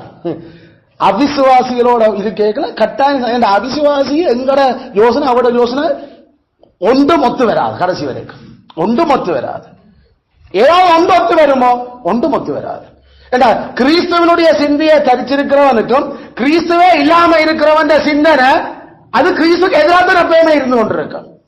அதனால நாங்கள் சரியான அவிசுவாசிகளோட வேலை செய்ய அவர் அப்படித்தான் நீங்களை வச்சிருக்கிறார். அவிசுவாசிகளோட நிலையை செய்யணும். ஆனா அவிசுவாசிகளோட நாம பட்டும் படாம போய்கொண்டும் இருக்கணும். அவர்கள் வேறுமண்டு வலித்து எழுப்பினால் அதுக்கேற்ற தாக்குதலை சரியா கொடுக்க ரெடியா இருக்கணும். அந்த போர் ஆயுதங்களால புடிச்செடுத்து தள்ளறது இல்ல, அடிச்சு கராட்டிக்கு வெளுத்துறது இல்ல. இது மாம்சத்தோட இரத்தத்தோடையும் இல்ல. அந்த ஆவிக்கு நாம அடிக்கிற அம்பு, நாம அந்த ஆவிக்கு நாம அடிக்கிற ராக்கெட் லான்ச்சர் அடிச்சு பிளாஸ்ட். ஏண்டா அந்த விஷயம் அந்த பாவ அந்த ஆத்மா கிறிஸ்துவுக்கு எதிரான சிந்தனையோட எங்களோட கதை கேட்கல. அதை எப்படி நாம கிறிஸ்துவுக்கு கீழ்படுத்துற அந்த சிந்தனையோட எங்களுடைய போர் ஆயுதங்கள் வேலை செய்து கொண்டிருக்கு. நாமளும் அவரோடு சேர்ந்து இழுபட்டு எங்களோட எதிரியோடே எதிரி என்று தெரியாமலே சேர்ந்து இழுபட்டு போறோமோ அப்ப இதாலதான் நாம கர்த்தர் எங்களை அதுக்கெல்லாம் தன் ஞானத்தை எங்களுக்கு காட்டையும் தன் வல்லமையில காட்டையும் தன் உடன்படிக்கையின் வாக்கு தத்துவங்களுக்கு தான் எவ்வளவு அதை நிறைவேற்றது உண்மையா இருக்கிறார், எப்படி காத்துக்கொண்டார் என்று சொல்றதுக்கு இப்படி பல விடயங்களுக்கு ஆண்டவர் எங்களை அதுக்கு அவர் வச்சிருக்கிறார். இல்ல ஜாத்ராம் 14:17 ஜாத்ராமம் 14:17 எகிப்தியர இஸ்ரவேலுக்கு ஆண்டவர் கொண்டு போனதும் பிறகு அவர்களை அவ்வளவு பெரிய அடிமைத்தன நுகத்துக்குள்ள அவர்களை வச்சிருந்ததும் அவர்களை பல அபாயங்கள் கடந்து அவர் கொண்டு வந்ததும் வர்ற வழியில பல எதிரிகளை துவசம் பண்ண வச்சதும் இதுதான். நம்மளையும் இந்த உலகமண்ட அடிமைத்தனத்துக்குள்ள அவர் பிறக்க வச்சு நம்ம அவங்களுக்கு 400 வருஷம், நமக்கு ஆகமிஞ்சின 70 வருஷம் தான். அதற்குள்ள அந்த அடிமைத்தனத்துக்குள்ள உலகத்தின் அடிமைத்தனத்தில் நாமல் பிறந்திருக்கிறோம். பிறந்தேக்கிலேயே உலகத்தின் அதிபதியாகிய பேய் பிசாசுக்கான சேவர்களாத்தான் பிறக்கிறோம். அதுல பார்வோனுக்குள்ளே நாமல் பிறந்திருக்கிறோம். இப்ப அதுக்குள்ள நாமல் படுற பாடுகள், அந்த துன்பங்கள், கடந்து போற சூழ்நிலைகள், அதுகளுக்கு எல்லாத்திலிருந்து ஓங்கிய புயம் பல தகரத்தால எப்படி விடுதலை ஆக்கிறார் என்றும் அவங்க செத்தத்தோட செத்தம் இல்ல, அவங்க மாம்சத்தோட சண்டை ஒடிக்க இல்ல, கர்த்தர் அந்த போராட்டத்துக்குள்ள அவங்கள ஃபயரி அந்த கிளவுட் பேர்னிங் ஃபயர், அந்த எதிர நெருப்பு முகில், அடுத்தது இரவில பகல்ல அந்த குளிர்ச்சியான முகில், கடவுளுடைய வல்லமையும் ஞானமும் அவர் ஆபிரகாம் ஈசாக்கு யாக்கோபுக்கு வாக்கு பண்ணின அந்த வாக்குத்தான் இவ்வளவு உண்மை உள்ளதை காட்டினது எவ்வளவு இரக்கத்தோட சீச்சி இப்பதான் இவ்வளவு பிரச்சனையை கண்டு 400 வருஷத்துல வெளியில வராங்க. இப்ப நான் இந்த பாதையால கூட்டிக் கொண்டு போனேன்டா அவங்க சோர்ந்து போயிடுவாங்களாப்பா. சரியா? அதனால மோசே கொஞ்சம் சுத்தி தான் போறோம், பரவாயில்ல கூட்டிக் கொண்டு போ, சுத்தி போனா பரவாயில்ல என்று நாம நினைச்சிட்டு போயிடா, சண்டைய காண மாட்டோம். ஆனா சுத்தி போன பாதையில கரடு முரடுகளும் சாப்பாட்டு பிரச்சனைகளும் தண்ணி பிரச்சனைகளும் பிறகு கொஞ்சம் கொஞ்சம் கிட்டவருக்கு மூவ் பண்ண வழி கிடைக்கல. ஏசா நம்பித்தான் போனது, ஏசா சகோதரன் தானே விடுவான் என்று அவன் வந்தா வெட்டுவன் என்றுட்டான். கடைசியில வந்த பாதையால திருப்பி ரிட்டர்ன் ஆகி திருப்பி சுத்தி கொண்டு வர பிள்ளைகள் ஐயா என்ன மாதிரி இந்த போராட்டம். அவர் பேசாம சண்டே கண்டாவது போயிருக்கலாம் என்று யோசிக்க. அப்படி என்றா உங்களோட இதே அப்பவே தோஞ்சிருக்கோம்டா, சண்டையே இல்லாம கூட்டிக் கொண்டு போவோம் என்று நடந்து பாருங்கோடான்னு சொன்னாலே கொல்லி வாய்ச்சற்பம் என்ன, பறக்கிற நெருப்பு பாம்பு என்ன ஐயோ. சோ 40 நாள் போயிருக்கலாம் படிவா, 40 நாள். ஆனா அதுக்குள்ள அந்த போராட்டத்தில் ஆண்டவருக்கு மரியாதை கேடு ஏற்படுத்திச்சு, ஆண்டவரோட போரிட வழி கட்டிச்சினம். நம்ப மாட்டீங்களா இல்ல, இவ்வளத்தை செய்து செத்தம் இல்ல கத்தி இல்ல ஆனா விடுதலை ஆக்குறான். ஆவிக்குரிய சுத்தமும் அதான், செத்தம் இல்ல கத்தி இல்ல ஆனா நாமெல்லாம் வெளில போறோம். ஆனா ஆக்களை அந்த ஆட்கள் பேய் நாங்கள் எங்களை வெளில போறோம். அப்படிப்பட்ட இந்த விஷயத்துல கர்த்தர் அத எங்களுக்கு நியமிச்சுதான். அவருக்கு தெரியாது, அவர் ஏற்கனவே பிளான். ஆபிரகாம் சொன்னார் உன்னுடைய சந்ததியா 400 வருஷம் எகிப்தில் அடிமைகளா இருப்பார்கள். ஆபிரகாம் உசிரோடு இருக்கே 100 வயசு, அதுக்கு பிறகு 75 வயசு, பிறகு ஈசாக்கு, பிறகு யாக்கோபு, அதுக்குள்ள ஏறக்குறைய ஒரு 300 வருஷம் போச்சு ஆபிரகாமுக்கு வாக்குத்தத்தம் கொடுத்து. அந்த 300 வருஷம் 2 மகன் மேரையும் கூட்டி நாம பார்த்தாலும் அதுக்கு பிறகுதான் போரினம் 70 பேரா, பிறகு 400 வருஷம் அடிமைத்தனம். எல்லாம் மாஸ்டர் பிளான். அடிமை அந்த போராட்டத்துக்கு முகம் கொடுக்கணும். அப்படிதான் எங்களை ஆண்டவர் பிறப்பிச்சிருக்கிறார். இந்த பூமியில கட்டாயம் நாங்கள் இந்த போராட்டங்களுக்கு முகம் கொடுத்தே ஆகணும். கிறிஸ்தவன் என்றால் போராட்டம் இல்லாம ஒரு கிறிஸ்தவனா வாழவும் மேலாது, கிறிஸ்தவனா இருக்கவும் மேலாது. அந்த போராட்டம் பாவம் செய்து நாமல் அனுபவிக்கிற தண்டனை இல்லை. நான் இங்க கதைக்கிறேன், நான் கதைக்கிறதெல்லாம் பாவம் செய்யாம இருக்கிறதுக்கான போராட்டத்தை பற்றி. பாவம் செய்ய பண்றதுக்கான அந்த சதிகாரன வெல்லுறதுக்கான போராட்டத்தை பற்றி, பாவம் செய்ய எங்களை மயக்கிற உலகத்துக்கு எதிர்த்து நிற்கிற போராட்டத்தை பற்றி, பாவம் செய்து கடவுள்கிட்ட அடி வேண்டி ஐயா நோது நோது அந்த வேலையில கத்துற அந்த கேவலமான அந்த அடிய பங்கர்ல என்கிற பனிஷ்மெண்ட்ல பங்கர்ல இருக்கிறார் என்று சொல்ற அடி இல்ல, அது இல்ல நாங்கள் இங்க கதைக்கிறது இல்ல.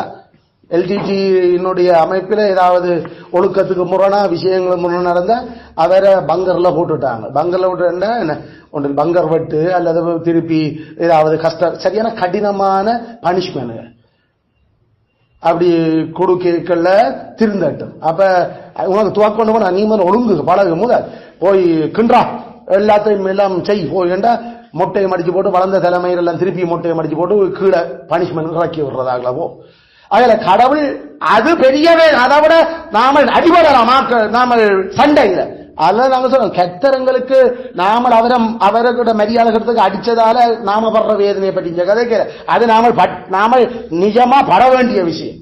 இந்த கதைக்கிறதெல்லாம் கெத்தற்ற மரியாதையை காக்கிறதுக்காக நாம எதிர்த்து நின்று போராடுற போராட்டத்தை பற்றி. ஆயால கெத்தர் அத எங்களுக்கு அவர் அப்படி தன் வல்லமை இதுல காட்டுறதுக்கு அந்த போராட்டத்தை நியமிச்சுக்கிறார். ரெண்டாவது விஷயம், ரெண்டாவது விடயம்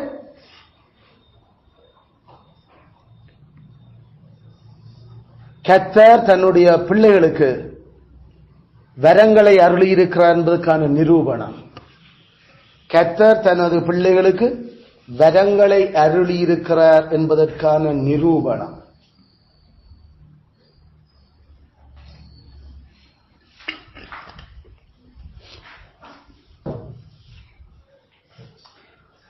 ஒரு போராளி வீரனா இல்லையா என்றது சமாதான காலத்தில் தெரிகிறது இல்லை. whether a soldier is valor or a coward. ஒரு போராளி வீரனா இல்லாட்டி அவன் கோழையா என்றது யுத்தம் இல்லாத காலத்தில் இல்ல தெரியும், சண்டை காலத்தில் தான் தெரியும். அநேகமாக அம்மோ என்று ஓடுறது போராளியா அவன் வீரனா கோழையான்றது தெரியும்.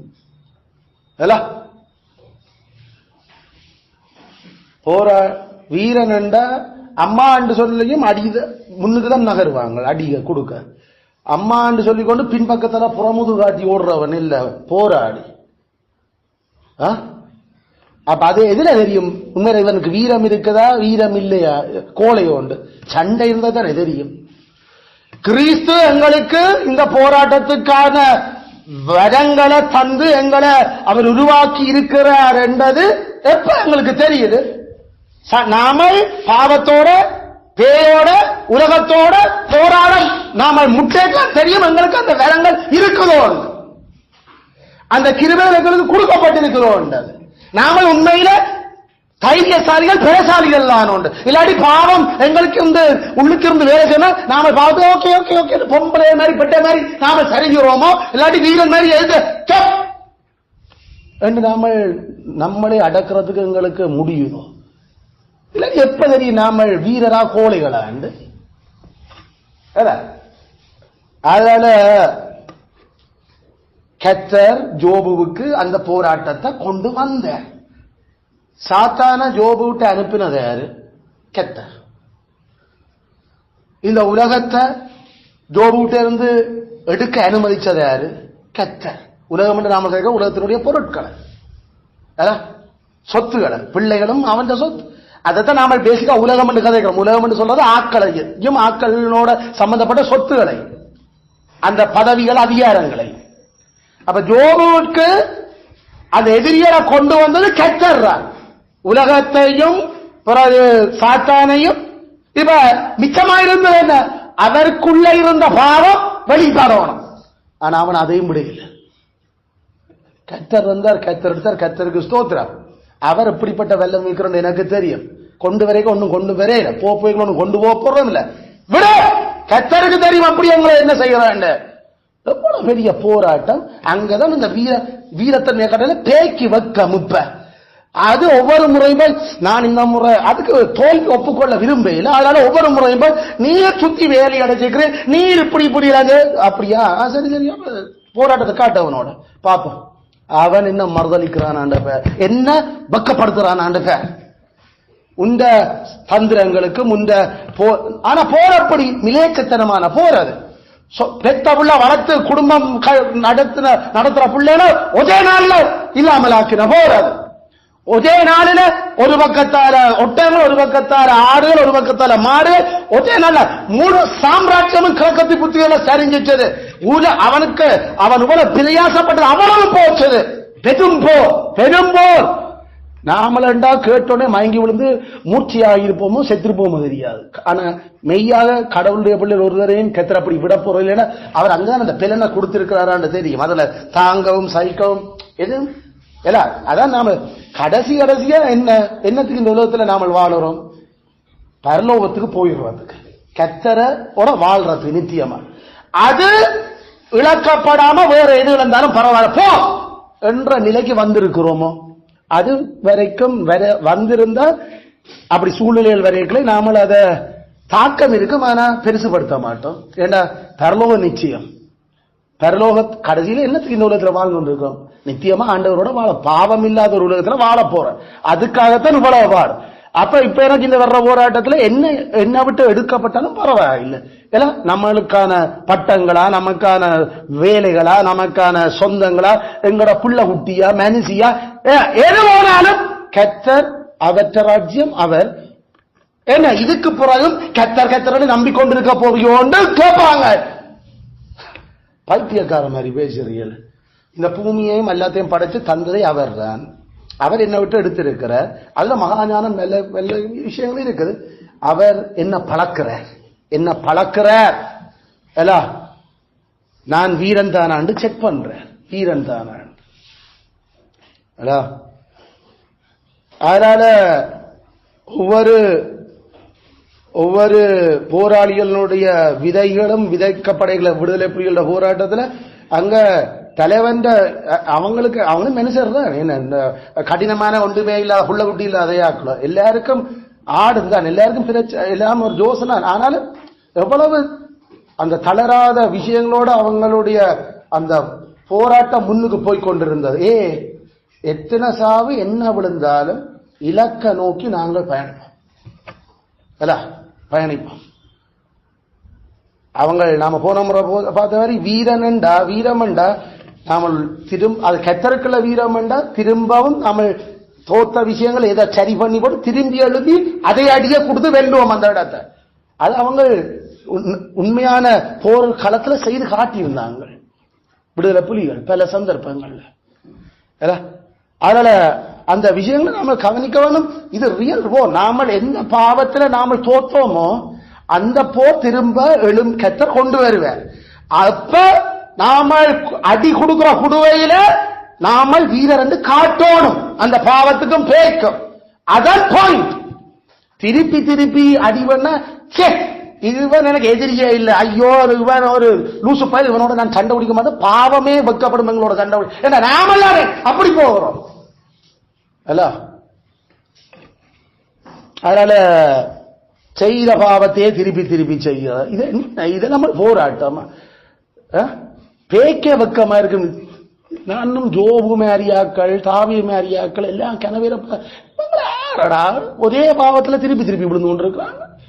நானும் இதுல ஏதாவது முன்னர் என்ன இயேசுவே நீ தேவன் குமாரன் சொல்லி இதுல என்ன ஆண்டருக்கு எவ்வளவு வெக்கமா இருக்கும் இந்த விஷயங்கள். அவற்ற மானம் மரியாதை எல்லாம் போற மாதிரி நாம கிறிஸ்தவ போராட்டம் செய்ய வலிக்கிறோம். அதனால அதுகளை ஆண்டவர் எங்களுக்கு உண்மையில தந்த வரங்கள் எங்களுக்கு இருக்காண்டதை காட்டி நாம வீரர் தானாண்டதை நமக்கே உறுதிப்படுத்துறதுக்கு அவர் அந்த போராட்டத்தை வச்சிருக்கிற. மூன்றாவது கேரணம்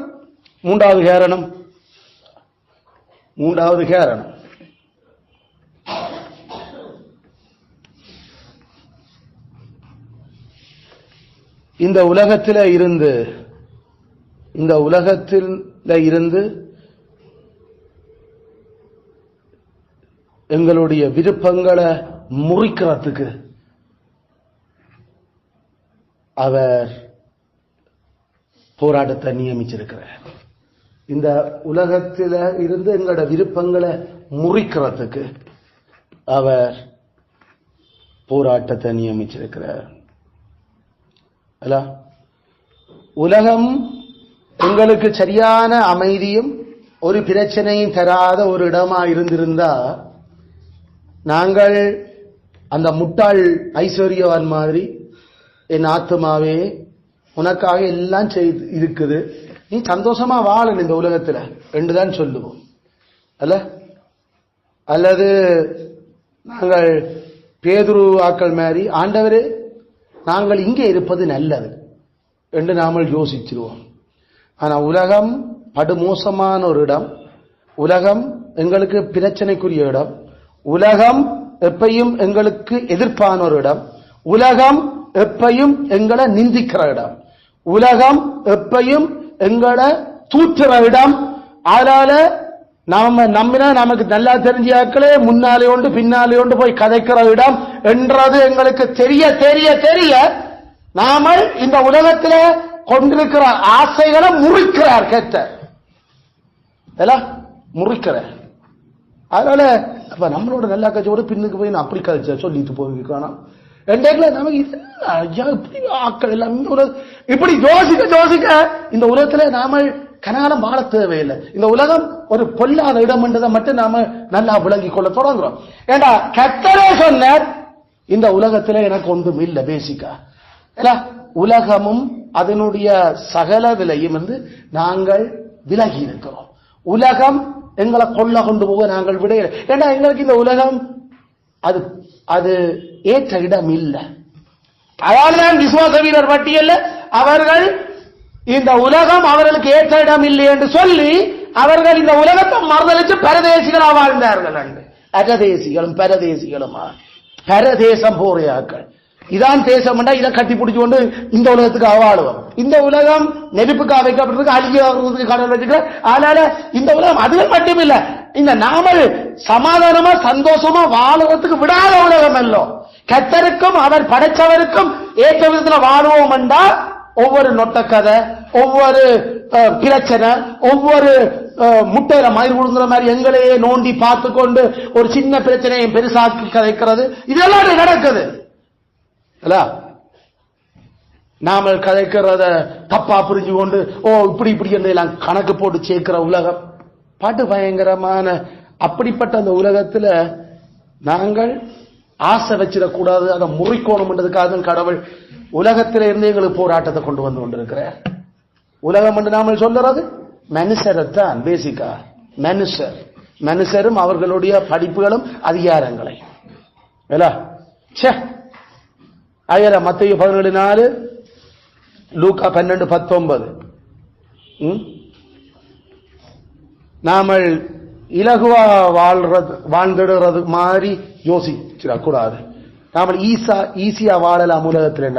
உலகம் ஈஸி இல்லை, உலகம் சரியான ஹார்ட், சரியான ஒரு பிரச்சனைக்குரிய ட்ரபிள் நிறைஞ்ச இடம். ஸ்பெஷலா கிறிஸ்டியன்ஸுக்கு, கிறிஸ்தவர்களுக்கு. கிறிஸ்துவையே சிலுவையில் அரைஞ்சதான் உலகம். அதனால உலகம் நமக்கு ஏற்ற இடம் இல்லை. இந்த உலகம் கர்த்தர் படைக்க போற உலகம் தான் நமக்கு ஏற்ற இடம். நாலாவது காரணம் பூமியிலேயே பரலோகத்துக்காக எதிர்பார்த்து காத்திருக்க வைக்க, பூமியிலேயே பரலோகத்துக்கு எதிர்பார்த்து காத்திருக்க வைக்க கர்த்தர் இந்த போராட்டத்தை நியமிச்சிருக்கிறார். பூமியிலேயே பரலோகத்துக்காக எதிர்பார்த்து காத்திருக்கிறோம். long for heaven while we are on earth. அதி சீக்கிரத்தில் நீங்கிவிடும் இந்த லேசான உபத்திரவம் அதிக நித்திய கனமைமே கொண்டு வரும் என்று நாங்கள் தெரிஞ்சவர்ல அதான் பவுலப்ப சொல்ற. அந்த ஆனந்த பாக்கியத்துக்காக நாங்கள் ஆவலுடன் எதிர்பார்த்து காத்திருக்கிறோம். இன்னும் இந்த உலகத்தை கட்டி பிடிச்சோன்னு இன்னும் அவ்வளவு காலம் பண்ணலாம் எவ்வளவு என்ன மாதிரி என்றதுக்காக நாங்கள் பிளான் பண்ண இல்லை. இந்த உலகத்தில் கர்த்தர் எங்களுக்கு தந்திருக்கிற வளங்களை அவற்ற ராஜ்யத்துக்கு அவருக்கு பிரியமா 10 கட்டளைக்கு உண்மையா வாழ்ந்து இப்படி கடந்து போறதுன்னு யோசிச்சு கொண்டிருக்கிறோம். 10 கட்டளைய அவரோட செய்த ஒப்பந்தத்துக்கு உண்மையா வாழ்றதுக்காகத்தான் இந்த உலகத்தில் நாம. ஐயோ ஏன் அப்படியெல்லாம் யோசிக்கணும்? ஏன்னா நாம இப்படியெல்லாம் யோசிக்க தேவையில்லாத ஒரு நல்ல உலகத்தை கடவுள் எங்களுக்காக வச்சிருக்கிறார். அந்த உலகத்துக்கு போய்க்கல 10 கட்டளைக்காக வாழணும் ஜோசிக்க அங்க பாவம் செய்யவே ஏறாது. என்னத்துக்கு நாம யோசிக்கணும்? 10 கட்டளைக்கு எதா போயிடுவனும். அதில் அப்படிப்பட்ட ஒரு புதிய பூமி புதிய வானத்தை நாம ஏங்குறதுக்காக விரும்புறதுக்காக எல்லாம் நாங்கள் கர்த்தருக்கு இப்படிப்பட்ட வார்ஃபேரை வச்சிருக்கிறோம். அதனால பயன்பாடு இதுதான் 4 முக்கியமான காரணம் ஏன் கர்த்தர் எங்களை போராளிகளாக்கி இருக்கிறார் இந்த பூமியிலே. பயன் யூஸ் அதில் என்ன பிரயோகம்?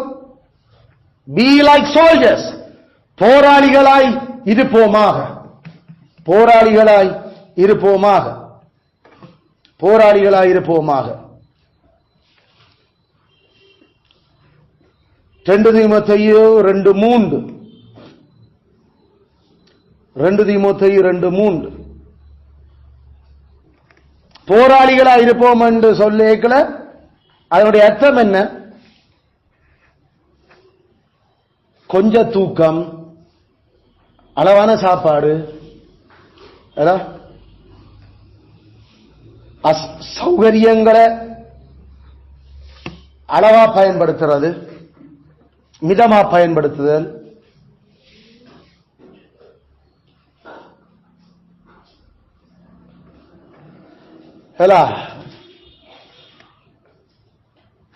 அதான் அப்போஸ்தலன் சொல்லாம இந்த உலகத்தை நாம மிதமா பயன்படுத்துவோம். இந்த வேஷம் இதெல்லாம் போதாகல நாங்கள் சௌகரியங்கள் இதுகளெல்லாம் பொறுத்து போய் சன்னியாசி வாழ்க்கை துறவு வாழ்க்கை வாழ சொல்லி எங்களுக்கு வேதம் சொல்லல. நாங்கள் இந்த உலகத்தார் மாதிரி களிப்பும் களியாட்டமும் எப்பயுமே பாட்டி பாட்டி பாட்டி, எப்பயுமே ஜோலி ஜோலி ஜோலி, எப்பயுமே அந்த இந்த உலகத்தில் ஏதோ அதுதான் வாழ்க்கை என்று நினைச்சு நாங்கள் வாழ. எங்களுக்கு இன்னொரு வாழ்க்கை, அந்த வாழ்க்கைக்கு ப்ரிப்பேர் பண்ற இடம். அதனால தேவன் படைச்சதா அளவோடு தேவையான விதத்துல அனுபவிச்சுட்டு போறோம். அதனால எங்களுக்கு அந்த போன் இருந்தா தான் விருப்பம், இப்படி ஒரு வீடு கட்டினா தான் ஆசை, இப்படி ஒரு கார் வச்சிருக்க வேணும், இப்படிப்பட்ட ஒரு மோட்டார் சைக்கிள் எடுக்கணும். எங்களுக்கு எங்களோட வேலை இலகுவாக்க ஒரு மோட்டார் சைக்கிள் இருந்தா சரியப்பா, அது நீண்ட காலம் பாவிக்கணும், ஒரு பாரமேற்றது திறமா இருக்கணும். எங்களுக்கு ஒரு வீடு இருந்தா சரியப்பா, அது அளவா அது எங்களுக்கு தேவையான சில குளிர் பனி சூட்டுக்கு கவனமா இருக்கத்தக்கதாக எங்களுக்கு இருந்தா சரி. எங்களுக்கு மாறியல் அப்படி இப்படி நம்ம என்ன கட்டிக்காக எங்களுக்கு அளவா இருந்தா காணும். எங்களுக்கு ஒரு போன் வேணும், ஆட்களோட தொடர்பு கேட்கல, அதுக்கு சில தேவைகளை நாம இருந்தா காணும். அவ்வளவுதான். இதுக்கு மிஞ்சி வந்த உடனே புது போன், அந்த போன், இப்படிப்பட்ட ஐயோ எங்களுக்கு உடுப்புகள் எங்களுடைய மானத்தை மறைக்கையும் எங்களோட சூடுகுளிலிருந்து பாதுகாக்கிறதுக்கும் கண்ணியமாயிருந்தா சரி. எங்களுக்கு நவநாகரியத்துல வந்தோன்னு அந்த ட்ரெஸ், ஐயோ இது நம்ம ஒரு 15 வருஷத்துக்கு முன்னுக்கு எடுத்த சாரி இப்பயும் கட்டுறீங்க. ஐயோ சாரி கட்டுறதுக்கு காலம் இல்லது, சாரி கட்டுறதுக்கு தேவை நாங்கள் கனமான கண்ணியமா உடுத்துவோம். இப்படித்தான் உலகத்தை நாங்கள் அனுபவிக்கிறோம். அதெல்லாம் இந்த அட்வர்டைஸ்மெண்ட் இதுகளை நாங்கள் மினக்கடுறது இல்லை.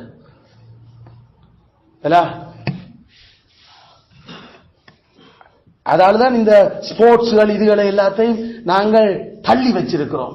ஏண்டா ஸ்போர்ட்ஸ் என்றது பேசிக்கா அறிவே இல்லாத ஒரு விஷயம். அறிவுக்கும் விளையாட்டுக்கும் சம்பந்தமே இல்லை. கடவுள் அறிவு விருத்திக்கு ஒரு நாளும் விளையாட்டை வைக்க இல்லை. அதுல விளையாட்டு உடல் பயிற்சிக்கு, உடல் எங்களோட ரத்தோட்டங்கள் அதுக்கு அளவு.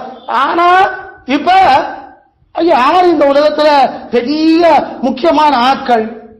ஒன்று விளையாட்டு வீரர்கள், அடுத்தது சினிமா துறையில் இருக்கிற பெரிய நட்சத்திரங்கள். ரெண்டுமே இந்த உலகத்துக்கு ஒன்றும் செய்யாத முட்டாள்கள், ஒரு அறிவும் இல்லாத ஆட்கள்.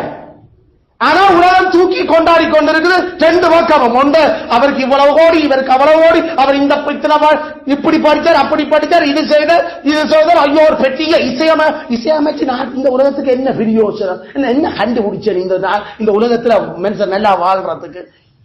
உனக்கு பெருமை ஏற்றி காசுக்கு தெரியல, பொது நிலவரத்துக்கு என்ன செய்ய? அதான் சொல்லுவோம் சயின்ஸ் வேணும் என்று. கடவுள் படைச்ச வானம் பூமி சமுத்திரத்தை ஆளந்து விட்டா நீ பெட்டோடையும் ஃபுட்பாலோடையும் திரிகிற ஆளுறன் என்று சொல்லி யாருக்கு பிரியோசனம்? உனக்கு தான் பிரியோசனம், பொது சமுதாயத்துக்கு பிரியோசனம் இல்லை. முழு முழு அறிவற்ற பிரியாசங்கள் அதுகள் எல்லாம். அதனால நாங்கள் என்னத்துக்கு விளையாட்டு, இந்த விளையாட்டு அப்ப அங்க லட்சம் இப்படி எல்லாம் போனோம். கொழும்புக்கு இங்க கொஞ்சம் பொருள் விளையாடப்போ அனுப்பினது ஓடி திரிஞ்சு உடம்ப பிசிக்க நல்லா வச்சிருந்து படிக்கிற நேரத்துக்கு அறிவு வளர்றதுக்கு உனக்கு சரியாக கணுக்கள் வேலை செய்யும். அவ்வளவுதான். இந்த கொழும்புக்கு போய் விளையாடுறேன், இங்க நின்று விளையாடுறேன், நிறைய மேட்ச் விளையாடுறேன், அதுக்கெல்லாம் அனுப்புற விளையாட்டுக்கு அப்படி ஒரு விளையாட்டு தேவையில்லை. நான் மேட்சுகள் விளையாட போறேன், கொச்சுகள் விளையாட போறேன், தேவையே இல்லை. என்னத்துக்கு விளையாட்டு?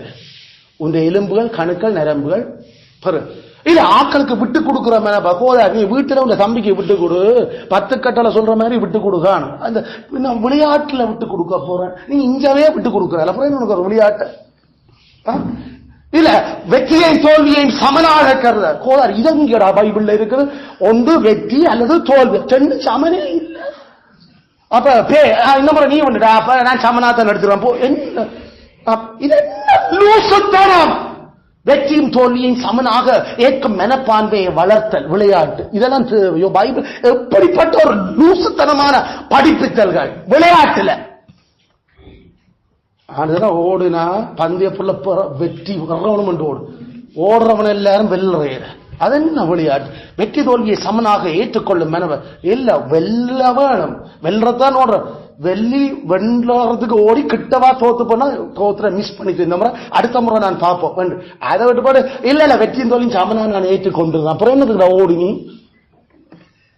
அது பக்கத்துல நீ ஓடுறான் நான் விட்டு தந்துட்டேன்னு சொல்ல வேண்டியாரு கதைகள் எல்லாம் இதுகள். ஐயோ இதைத்தான் அரசாங்கம் புத்தகம் எல்லாம் அடிச்சு இல்ல பிடிஎஸ்ல படிப்பிக்கிறான். ஹெல்த் அண்ட் இதுகள்ல விளையாட்டுகள், அந்த விளையாட்டு இந்த விளையாட்டு என்னத்துக்கு எவ்வளவு விளையாட்டு அதுவே படிப்பாமா. கடைசியில விளையாட்டு ஒரு படிப்பா போச்சு. ஐயோ விளையாட்டு தான் பேர், ஆனா அது படிப்பா. எவ்வளவு ஒரு பைத்திய உலகம். இந்த உலகத்தினுடைய ஜாம்பவாங்க அவள் எடுத்தா அந்த செஞ்சோன்ஸ்ல எது எது பெரிய ஒரு ஒவ்வொரு வருஷமும் கலகட்டுறது battle of the notes. Cricket தான் செஞ்சோன்ஸ்ல வேற ஒன்றும் இல்லை. செஞ்சோன்ஸ்ல வேற ஒன்றும் இல்லை. எல்லாருக்கும் வருஷம் தொடங்கினா பிள்ளைகளை படிக்கணும் போறோம். அவன் வருஷம் தொடங்கினா ஸ்போர்ட்ஸ் மீட் தான் வைக்கிறான். முதல் தவணை ஃபுல்லாயே ஸ்போர்ட்ஸ் மீட். என்னடா இது செய்யறோம் இப்படி என்று. ஐயோ இல்ல சரி நீ ஓடுறதோடு நீ இங்க ஒழுங்கு அப்படி அப்புறம் அதுக்குள்ள கடைசியில மந்த்லி டெஸ்ட் கொண்டு வைப்பான். பிறகு கடைசியில பார்த்தா எல்லாம் ஸ்போர்ட்ஸ்ல வந்து அதை தெரியும் ஒன்றும் ரிப்போர்ட்ல இருக்காது. மார்க்ஸ் எல்லாம் 56 73 என்னடா எடுத்து இருக்கிற. அது ஸ்போர்ட்ஸ் மீட்டால படிக்கல அது படிக்காம சொல்லாம வச்சுட்டேன் டெஸ்ட். இதான பாரது தானே இந்த மூணு மிடில் ஸ்கூலுக்கு இல்ல. நமக்கு போராட்டம் தான் இந்த பள்ளிக்கூடத்துல இருந்து பாஸ் பண்ணும் வரைக்கும் நமக்கு இல்ல. நாமல் அந்த காலத்துல இப்படி ஒரு படிப்பு படிக்கல, இப்படி ஒரு ஸ்போர்ட்ஸ் படிக்கல. அது அளவோட இருந்தது.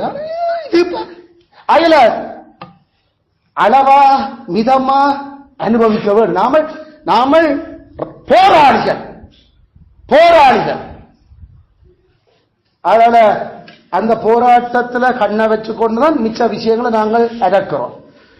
பாவம் எங்களுக்குள் வாசம் பண்ற பாவம், வெளியில உலகம், சாத்தான். இந்த மூன்றுலையும் எதிரிகள் சட்டியான உன்னிப்பா கவனிச்சு கொண்டுதான் சாப்பாடு, குளிப்பு, முழுக்கு, உடுப்பு வாங்குறது, போடுறது, படிப்பு இதுகள் எல்லாம் ஓடிக்கொண்டிருக்கு. இங்க கவனம் துறஞ்சிட்டோ சரி எல்லாம் கவனிடும். அப்படியே எல்லாம் கவனிடும். வேலை எல்லாம் தான். அதனால 2 தீமோத்தேயு 2:4 அதுல இந்த விதத்துல நாங்கள் கவனமாயிருப்போம். அதான் அந்த பயன் விநியோகம். லாகீஷின் குடிகளை தெரியும் தானே. லாகீஷின் குடிகள் சுத்தி வர ஒரு எதிரியும் இல்லைன்னு நினைச்சு கொண்டு வாழ்ந்துச்சுன்னா தான் புத்திர போய் அடிச்சுட்டு போட்டு இடத்தை பிடிச்சிட்டு போயிட்டாங்க. அது சரியான தூரம் தான் மேல. அதை வச்சுதான் சுத்த வர தங்களுக்கு அமைதல் ஒரு பிரச்சனை இல்லை என்று அவர்கள் எப்படி வாழ்ந்துச்சுன்னா விசாரமின்றி வாழ்ந்தார்கள்.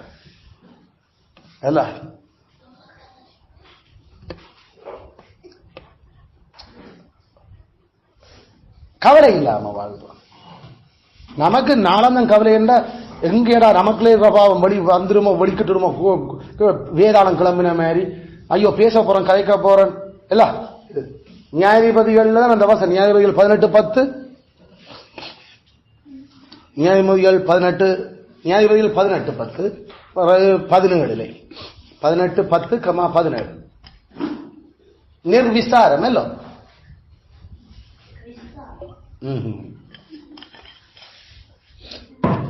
ஆல்ரைட். அந்த லாகீஷின் குடிகள் மாதிரி அவர்களே நாம நம்முடைய ஆத்மாவுக்கான இந்த போர் செய்கிற இதுகளோட கவனம் நம்மளை சொல்லி ஒரு பிரச்சனையும் இல்லைன்னு நினைச்சு கொண்டு வாழ்ந்துடக் கூடாது.